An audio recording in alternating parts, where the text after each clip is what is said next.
Students, एक छोटी सी गलती से आपका एक्सपेरिमेंट बहुत ज़्यादा डेंजरस हो सकता है।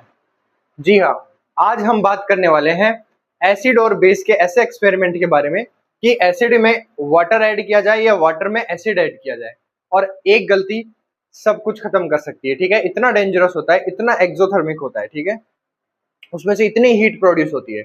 साथ ही आज अपनी इस क्लास में अपन ये भी जानेंगे कि इंडिकेटर्स क्या होते हैं और इनका एसिड और बेस में क्या यूज होता है। ठीक है, तो hello students, welcome to the Flux coaching class 10th science के चैप्टर नंबर 2 एसिड बेस और साल्ट की इस क्लास में आप सभी का वेलकम है। इस क्लास में मैंने स्टार्टिंग में आपको बताया एक तो इंडिकेटर्स और साथ में एसिड और बेस की वाटर के साथ रिएक्शन के बारे में हम पढ़ने वाले हैं। इंपॉर्टेंट टॉपिक है, अच्छा टॉपिक है, प्रैक्टिकल के साथ पढ़ेंगे। ठीक है, मैं अभी हाईलाइट कर लूं, इस टॉपिक को हम प्रैक्टिकल के साथ पढ़ने वाले हैं। ठीक है, तो आर यू एक्साइटेड? ठीक है, चलो स्टार्ट करते हैं।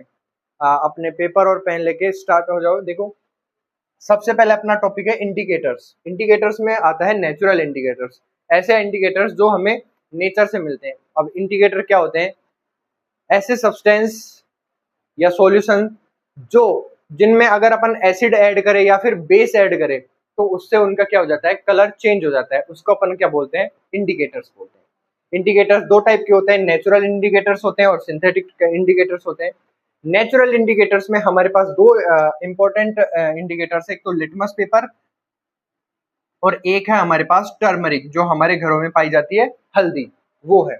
अब देखो, लिटमस पेपर क्या होता है? अगर लिटमस पेपर आपके पास है, ब्लू कलर का होता है, रेड कलर का होता है। ठीक है, तो अगर आप एसिड के लिटमस पेपर के ऊपर एसिड डालोगे तो वो ब्लू टू रेड हो जाएगा। यानी अगर ब्लू लिटमस है तो उसका कलर चेंज होकर किस में हो जाएगा? रेड में हो जाएगा। याद करो, रिकॉल करो, हमने जब इंट्रोडक्शन पढ़ा था उसमें भी मैंने बताया था कि एसिड ब्लू लिटमस को रेड कर देते हैं और साथ में अगर बेस है तो वो रेड लिटमस को क्या बना देंगे? ब्लू। यानी रेड कलर के लिटमस को किस कलर में चेंज कर देंगे? ब्लू कलर में। ताकि हमको इससे, अब ये इंडिकेटर्स कैसे हुए, इससे हमें पता चल गया अगर ब्लू लिटमस में उसके ऊपर मैंने कोई सॉल्यूशन डाला और अगर वो रेड हो गया तो मैं कह दूंगा ये एसिडिक है। और अगर रेड था और उसके ऊपर मैंने कोई सॉल्यूशन डाला और उसका कलर ब्लू हो गया तो मैं क्या कह दूंगा? ये बेसिक सॉल्यूशन है। ठीक है, आई होप आपके समझ में आया होगा। सेकंड इंडिकेटर होने वाला है हमारा टर्मरिक, हल्दी, जो हमारे घरों में होता है। एसिड के साथ नो चेंज, कोई कलर में चेंज नहीं होता, लेकिन बेस के साथ ये रेडिश ब्राउन हो जाता है, रेड कलर का हो जाता है। ठीक है, इससे यूज करके हम एक्सपेरिमेंट करके फेक ब्लड बनाने वाले हैं। ठीक है, तो टर्मरिक का ध्यान रखो कि क्या होता है, एसिड के साथ नो चेंज और बेस के साथ क्या हो जाता है? रेडिश ब्राउन हो जाता है। जब आप हल्दी का एक सॉल्यूशन बनाते हैं और घर में अपने क्या होता है, साबुन वगैरह होता है, उसका घोल बना लो, वो क्या हो जाता है? बेसिक नेचर का हो जाता है। जैसे हम उसको आपस में मिक्स करते हैं तो वो जो टर्मरिक है, जो येलो कलर का जो वाटर है, वो किस में चेंज हो जाता है? रेड में चेंज हो जाता है। और अगर वापस उसको येलो बनाना है तो हम उसमें थोड़ा नींबू निचोड़ देते हैं। क्यों? क्योंकि नींबू के अंदर एसिड होता है, तो वो बेस का जो इफेक्ट था उसको खत्म कर देता है और जो आपका हल्दी है वापस क्या हो जाती है? येलो हो जाती है। तो आइए इस हल्दी वाले जो नेचुरल इंडिकेटर है उसको हम अपनी क्लास में एग्जाम्पल एक्सपेरिमेंट के साथ समझते हैं, है ना? तो इस एक्सपेरिमेंट को अच्छे से ध्यान से देखना और इसमें आपको बता रहा हूँ कि टर्मरिक कैसे बेस के साथ अपना कलर रेड चेंज करके रेड हो जाती है। तो अपना एक्सपेरिमेंट शुरू करते हैं। एक गिलास में हल्दी लीजिए और उसे थोड़ा पानी में मिक्स कीजिए। सबसे पहले तो ये गिलास देखकर जो भी आपके अंदर खुराफाते आ रही है ना मन में, वो सब निकाल दीजिए। दूसरा, एक गिलास में थोड़ा डिटर्जेंट डाल के, है ना, और उसे पानी में मिक्स करते हैं। अब देखते हैं, देखो जादू, दोनों को लेते हैं और मिक्स करते हैं। सबसे पहले मैंने इसमें ऐड किया हल्दी का पानी और अब मैं डाल रहा हूँ इसमें ये डिटर्जेंट वाला पानी और देखिए रिजल्ट बन गया ना एकदम ब्लड, फेक ब्लड। ध्यान से देखो, तो देखो ये फेक ब्लड तो बन गया हमारे पास। अब इसका कलर गायब करने की कोशिश करते हैं। चलो आइए इसमें अपन थोड़ा नींबू निचोड़ के देखते हैं कि क्या होता है। ध्यान से सभी इसके अंदर देखो।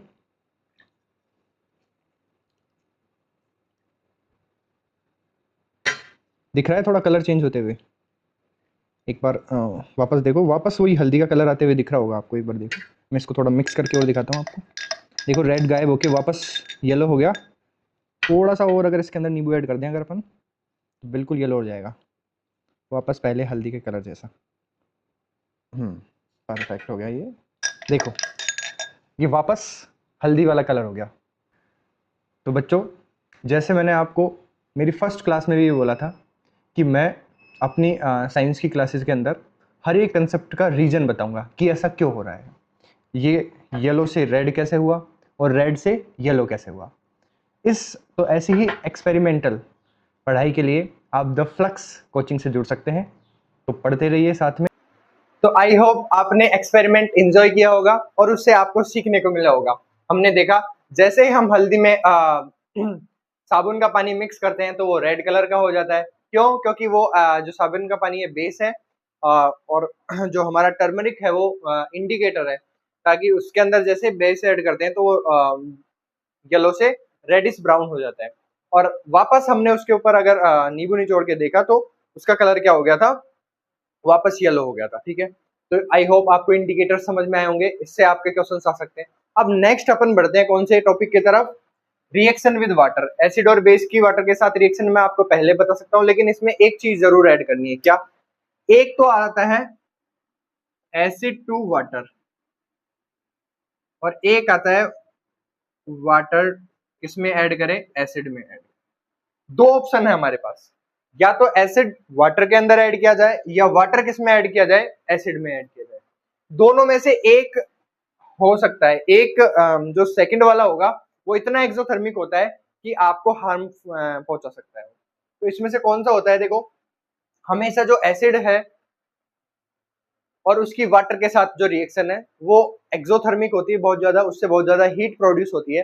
तो इसलिए उसमें सेफ्टी का बहुत ज्यादा ध्यान रखा जाता है। और उस प्रोसेस में हम क्या करते हैं, एसिड को किसके अंदर ऐड करते हैं, वाटर के अंदर ऐड करते हैं, ना कि वाटर को किसमें, एसिड में। यानी हमारा जो राइट प्रोसेस है वो ये वाला हो जाएगा और ये प्रोसेस क्या हो जाएगा, रॉन्ग।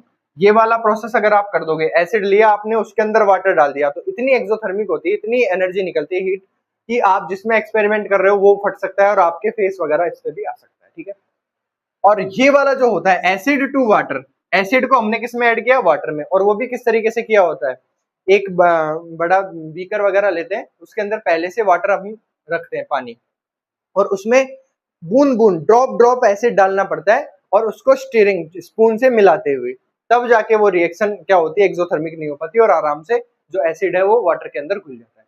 तो हमेशा आपको ये ध्यान रखना है, ये वन लाइनर में आपके क्वेश्चन आ सकता है कि एसिड टू वाटर और वाटर टू एसिड। तो आपको ध्यान रखना है हमेशा एसिड को किसमें ऐड करना है, वाटर में, ना कि वाटर को किसमें ऐड करना है, एसिड में। और इसका रीजन आपको पता होना चाहिए, क्योंकि ये वाली जो रिएक्शन है ये हाईली एक्सोथर्मिक होती है, इससे बहुत ज्यादा हीट प्रोड्यूस होती है, तो ये हार्मफुल होती है।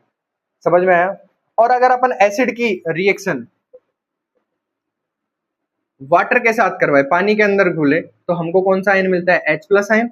और बेस को अगर अपन वाटर में डिसोल्व करते हैं तो हमें कौन सा आयन मिलता है, OH- आयन। फॉर एग्जाम्पल, अगर मैं HCl की रिएक्शन H2 के साथ करवाऊं तो मुझे क्या मिलेगा, H+ आयन मिलेगा। और मैंने आपको बताया था ये H+ आयन जब वाटर के मोलिक्यूल के साथ जुड़ता है, ऐड होता है, तो कौन सा आयन बन जाता है, H3O+, हाइड्रोनियम आयन बोलते हैं। ठीक है, और अगर बेस की रिएक्शन करवाएं NaOH, उसकी रिएक्शन अगर वाटर के साथ करवाएं तो हमें कौन सा आयन मिल जाएगा, OH- आयन हमें मिलेगा। और वाटर के अंदर जब बेस को घोला जाता है तो उसको अपन क्या बोलते हैं, एल्कलाइन। और उसी के कारण देखो, ये जो एसिड और बेस है इनकी नेचर, एसिडिक नेचर और बेसिक नेचर, ये कब शो करते हैं, जब ये वाटर, इनका एक्वस सॉल्यूशन या वाटर सॉल्यूशन बनाया जाता है। क्यों? क्योंकि वाटर सॉल्यूशन में, वाटर के अंदर जाकर ही तो ये H+ और OH- आयन देंगे। और जब तक आपको H+ आयन या OH- आयन नहीं मिलेगा तब तक वो एसिडिक और बेसिक नेचर शो नहीं कर पाएंगे। तो इसलिए एसिड और बेस अपनी जो नेचर है कब शो करते हैं, तब जब उनका एक्वस सॉल्यूशन बनाया जाता है। ठीक है, तो ये इंपॉर्टेंट जो दो टॉपिक्स है मैंने आपको कवर करवाए हैं, एक तो इंडिकेटर्स और एक वाटर के साथ रिएक्शन। अब वाटर में एसिड ऐड करना है, ये एसिड में वाटर ऐड करना है, ये मुझे कमेंट सेक्शन में बताओगे, क्योंकि मैंने आपको आज समझा दिया है। ठीक है, और ऐसी और एक्सपेरिमेंटल और अच्छी वीडियोस के लिए द फ्लक्स कोचिंग को सब्सक्राइब करें। इस चैप्टर के ये चैप्टर लगभग एंडिंग में, अब एक दो क्लासेस में ये चैप्टर एंड हो जाएगा। इसका मैंने अलग से प्लेलिस्ट बना रखी है, तो आप उसमें देख सकते हो। ठीक है, जुलाई आ गया है, इसलिए अपनी तैयारी को बूस्ट अप करें और अच्छे से पढ़ते रहे। ठीक है, अगर कोई डाउट रहता है तो आप कमेंट सेक्शन में मुझे बता सकते हैं। ठीक है, और इस चैप्टर के बाद आपको कौन सा चैप्टर पढ़ना है वो भी आप मुझे कमेंट सेक्शन में आप बता सकते हैं। ठीक है, तो अच्छे से पढ़ते रहिए, ठीक है। Thank you.